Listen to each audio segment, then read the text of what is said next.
Okay, this is Analytical Astrology, episode 3, part 2. And I've got the same diagram as we left at the end of the previous one. And the reason I've got it here is, think about what you know about Aquarius, what it rules. And you know that Aquarius rules, well, it rules many things, but it also rules astrology. And so, did I go to foreign countries for us to study astrology or to follow through on astrology? And the first books that I bought when I began to teach myself astrology in, I don't know, 1976, I think it was. I was in Vancouver in British Columbia. At the time, I bought some books there. Later, I bought books in Amsterdam. I used to live in Glasgow, and I would travel to London, which is only overnight trip, and it's not that many 100 miles, but it's still another country, because I'd go to London to buy some astrology books there as well. And the other thing is, Jupiter ruling Aquarius, I just want to mention, I also have Uranus in the third at 1 degree of Cancer. So there's an aspect between Jupiter and Uranus, an inconjunct aspect. And so what I'm doing right now is talking the third house about astrology.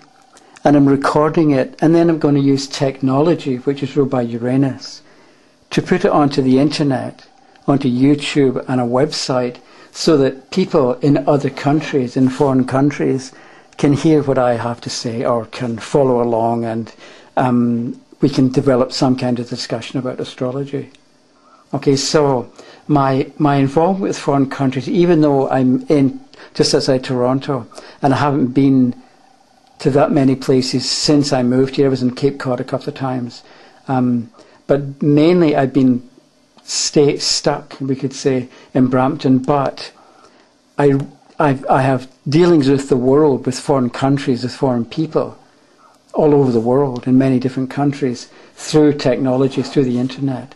So even though I've moved and relocated, I haven't lost contact with the world at large. In the past, I used to physically travel there.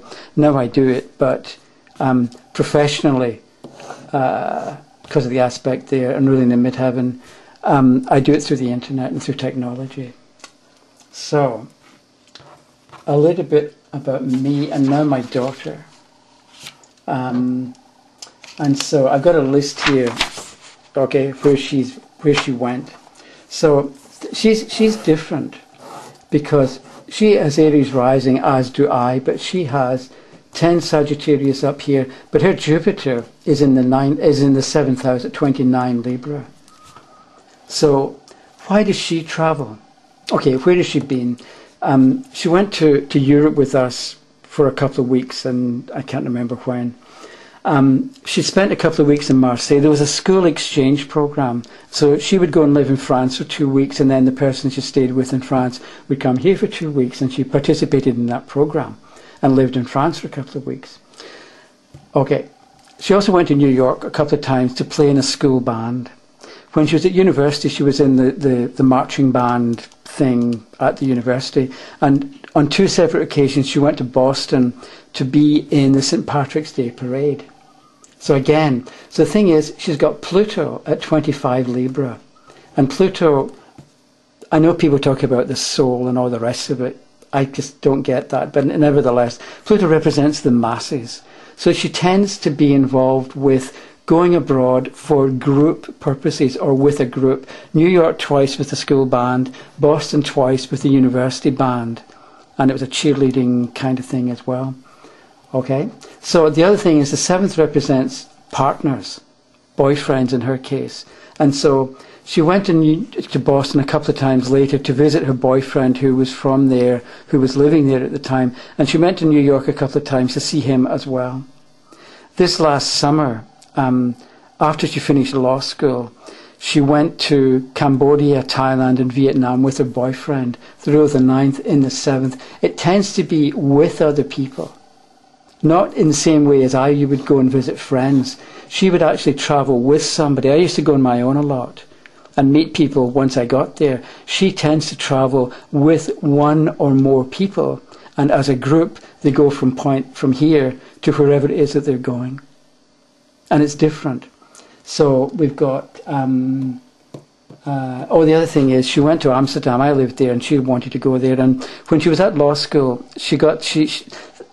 I asked her for details a couple of hours ago, and she pointed out that whenever she's gone anywhere, it's not because she's chosen to go. It's as if it's come to her.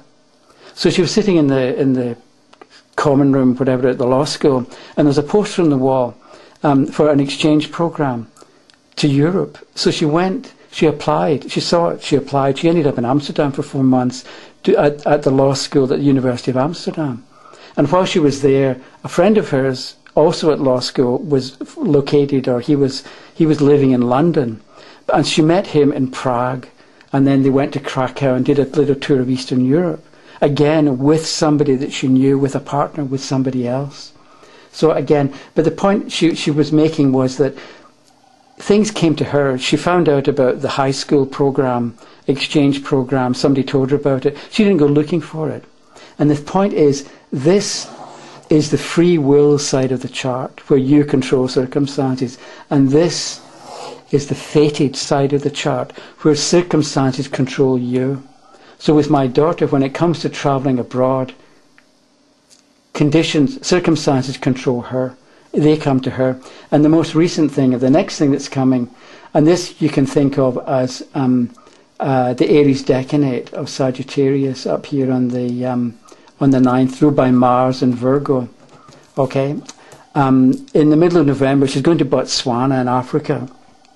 And she's doing 3 weeks volunteer work in a legal clinic in some town in Botswana. Again, foreign travel for work purposes.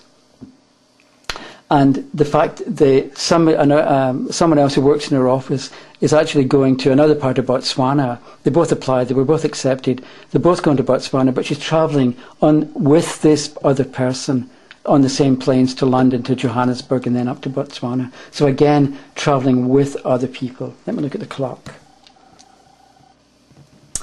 Okay, I think that's maybe 7 or 8 minutes. I can't quite remember where I started. So this is the kind of thing that you do.